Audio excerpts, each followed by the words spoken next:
Welcome student. So let us continue this chapter number 3. So yesterday we had discussed about types of reaction, chemical reaction. There are 4 types of chemical reaction. First one is combination reaction, second is decomposition reaction, third is displacement reaction, and fourth is double displacement reaction. Then after that we had discussed about factor affecting rate of reaction. So there are few factors which can affect chemical equation, chemical reaction. First factor was nature of reactant, then size of particles, concentration of reactant. So when if it is dilute reactant or concentrated. Then next part is temperature of reaction. For reaction we have to provide some temperature, that is heat, and last one is catalyst.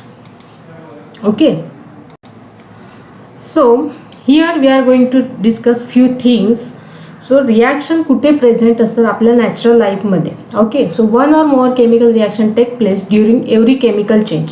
So कुठेही chemical change होत असेल, जसं की आपण food बनवत असू किंवा डायजेशनची process असेल, तरी तिथे पण केमिकल रिॲक्शन काय होणार आहेत, प्रोसीड होणार आहेत. Some chemical reaction occur at fast speed where as some occur at slow speed. काही रिॲक्शन या फास्ट स्पीडमध्ये होतात, काही रिॲक्शन स्लो स्पीडमध्ये होतात. याचं आपण डिस्कशन केलं आहे. जसं की रस्टिंग ऑफ आयर्न, एखादा आयर्नचं तुम्ही कोणतंही मटेरियल ठेवलात तर त्याचं रस्टिंग होताना खूप वेळ लागतो त्यासाठी. So it is slow process. पण डायजेशन जर का आपण बघितलं तर ती फास्ट प्रोसेस आहे as compare to rusting of iron. Then strong acid and strong base react instantaneously. So strong acid म्हणजे HCl plus strong base like NaOH, या दोघांची रिॲक्शन होऊन त्यापासून सॉल्ट फॉर्मेशन होतं. In our body enzyme increase the rate of physiological reaction.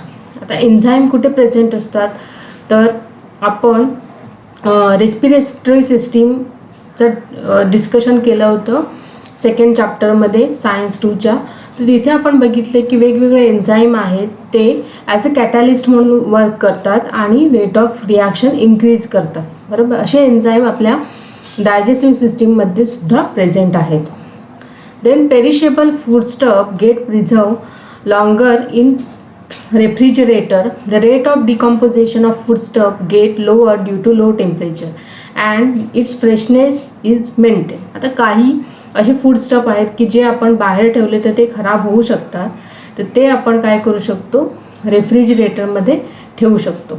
बरोबर. So ज्या वेळेला आपण त्या फूडस्टफचं टेम्परेचर कमी करणार आहोत त्यावेळेला त्याचा फ्रेशनेस आहे तो मेंटेन राहील. Then vegetable cooks quickly in oil rather than water. Okay, so तुम्हाला माहीत असेल की व्हेजिटेबल आपण ज्या वेळेला बनवत असतो त्यावेळेला जास्तीत जास्त ऑइलचा वापर करतो. सो ऑइलमध्ये ते काय होतात, क्विकली कुक होतात because of that reactivity of those element. The chemical reaction are profitable in chemical factories if their rate is fast. The rate of chemical reaction is very important from environment point of view as well. The environment point of view ने का तर त्यांचं decomposition जर का fast होत असेल तर ते एन्व्हायरमेंट फ्रेंडली आहे. बरोबर. सो काही अशा गोष्टी आहेत की त्या डिकम्पोज होण्यासाठी बराच वेळ लागतो. फॉर एक्झाम्पल प्लास्टिक, तर ते एन्व्हायरमेंट फ्रेंडली नाही आहेत. ओके, सो डिकम्पोजिशन जर का फास्ट होत असेल तर त्या एक केमिकल रिॲक्शनचा रेट कसा असणार, एक्स्ट्रा असणार आहे आणि ते युजफुल असेल. Then the ozone layer in earth atmosphere protect the life on earth from ultraviolet radiation of sun. The process of depletion or maintenance of this layer depend on rate of production or destruction of ozone molecule. आता ozone layer हा ॲटमॉस्फिअरमध्ये present आहे. तुम्ही जॉग्राफीच्या चॅप्टर्समध्ये शिकला असाल. तर तो आपल्याला protect करणार आहे UV रेडिएशन्सपासून. ओके, आता ही जी प्रोसेस आहे कशाची, तर त्या लेअरला आपण काय करणार आहोत, प्रोटेक्ट करण्याची. बरोबर. सो त्यासाठी ओझोन मॉलिक्यूल जास्तीत जास्त तयार होण्याची गरज असते. सो तो रेट म्हणजे ओझोन मॉलिक्यूल तयार होण्याचा रेट हा जास्त असायला पाहिजे. ते तो जो ओझोन लेअर डिस्ट्रॉय होतोय त्यापेक्षा, तर तो आपण मेंटेन करू शकतो. ओके, सो हे नॅचरली हॅपनिंग सगळ्या रिॲक्शन आहेत की ज्या आपण नॉर्मली आपल्याला माहीत नाही, पण ह्या प्रोसेसेस आपण बघत असतो. तर all these processes are nothing but chemical reaction.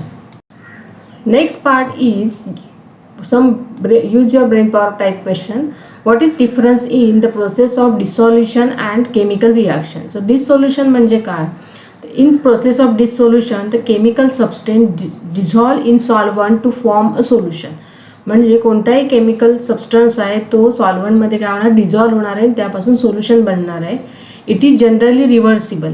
म्हणजे जर का तुम्ही त्यातून सॉल्व्हंट काढून घेतलं तर तो सबस्टन्स आहे तो तुम्हाला मिळू शकतो. For example, if you are dissolving a sugar in to water, तर वॉटर जर का तुम्ही एक्स्ट्रॅक्ट केलात, म्हणजे त्याचं वेपरमध्ये कन्वर्जन केलात, तर तुम्हाला शुगर मिळू शकते एक्स्ट्रॅक्ट होऊन. तसंच सेम सॉल्ट वॉटरसाठी सुद्धा असू शकतं. हे आपण बघतो की समुद्राच्या पाण्यामध्ये सॉल्ट आहे, त्यातून आपण सॉल्ट एक्स्ट्रॅक्ट करू शकतो. तर dissolution is only that substance is dissolve in to that solvent, म्हणजे तो त्यात फक्त विरघळतो, तो आपण बाहेर काढू शकतो. पण केमिकल रिॲक्शनमध्ये होत नाही तसं. Chemical reaction means chemical change. So chemical composition change होणार आहे आणि नवीन सबस्टन्स बनले. ओके, सो या केसमध्ये दोन्ही जे काही कंपाऊंड आहेत ते एकमेकांबरोबर मिक्स होतील आणि वेगवेगळे बॉन्ड फॉर्मेशन होऊ शकतं आणि ही प्रोसेस कधी रिव्हर्सिबल नसते. So this is basic difference between dissolution and chemical reaction. Then does new substance form when solute dissolve in solute. Okay, so solute जर का आपण डिझॉल्व केलं सॉल्व्हंटमध्ये तर न्यू सबस्टन्स होतो का फॉर्म? ऑब्वियसली सबस्टन्स हा न्यू आहे, त्यानंतर आपण रिव्हर्सिबल करून ते एक्स्ट्रॅक्ट करू शकतो. पण जे फॉर्म होणारं सोल्युशन आहे ते नक्कीच काय नवीन सबस्टन्स आहे. बरोबर. तर यापुढे आपण पार्ट डिस्कस करणार आहोत तो म्हणजे ऑक्सिडेशन आणि रिडक्शन. आणि हा सगळ्यात इम्पॉर्टंट पार्ट आहे या चॅप्टरमधला. ऑक्सिडेशन आणि रिडक्शन. आता इथे ज्यावेळेला आपण ऑक्सिडेशन शिकणार आहोत ते आपण प्रॉपर वेमध्ये शिकूया, म्हणजे आपल्याला रिडक्शन डिस्कस करताना इझी जाईल. बरोबर. सो ऑक्सिडेशनचे आपण 3 डेफिनेशन बघणार आहोत. त्यातली फर्स्ट डेफिनेशन आहे oxidation means addition of oxygen. Oxidation means addition of oxygen. Then second is oxidation means removal of hydrogen. Oxidation means removal of hydrogen.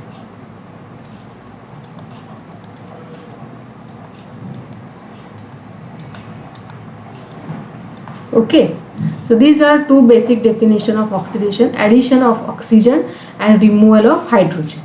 आता इथे आपण ऑब्झर्व करूया रिॲक्शन. इथे आपण ABCD 4 रिॲक्शन दिले आहे. 2 Mg + O2 gives MgO.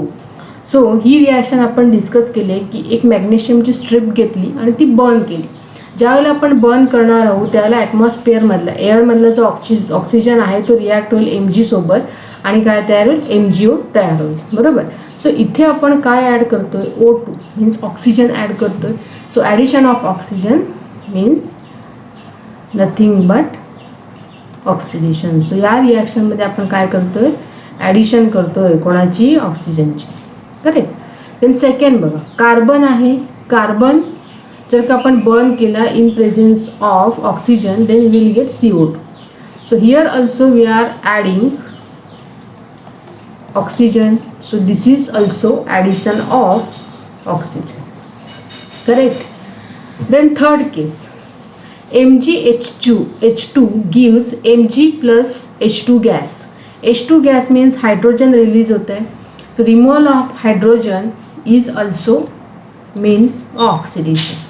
So either we are adding O2 or removing H2 means hydrogen gas. Similarly in this case, this reaction is related to your organic compound that we are going to discuss in I think 9th chapter. Some concept of organic chemistry. So तिथे आपल्याला हे डिटेलमध्ये study करता येईल. पण last year जर का तुम्ही बघितलं असेल organic compound means carbon compound related topic, then this compound is called as ethene, which contain 2 carbons and 6 hydrogen, and here one single bond in between carbon carbon. If we remove 2 hydrogen, that is from one from here and one from here, then we will get CH2 double bond CH2. So this compound is called as ethene, and here we can saw removal of H2, which is nothing but oxidation. Correct. So single bond आपला convert कशात होणार आहे, double bond मध्ये होणार आहे, that ethane to ethene conversion. So oxidation means either addition of oxygen और removal of hydrogen. ह्या 2 definition झाल्या. Next definition, third definition also there for oxidation, ते आपण पुढच्या पार्टमध्ये डिस्कस करू.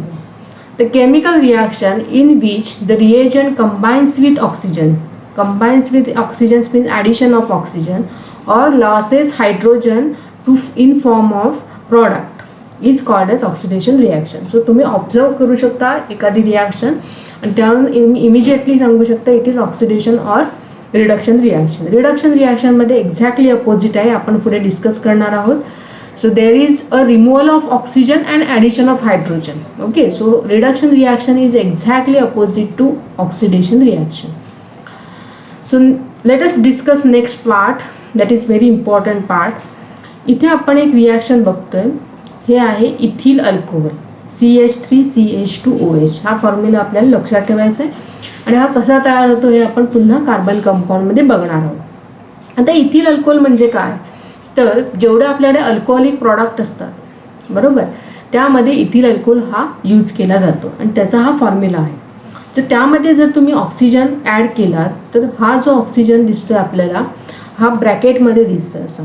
Okay, this oxygen is called as nascent oxygen.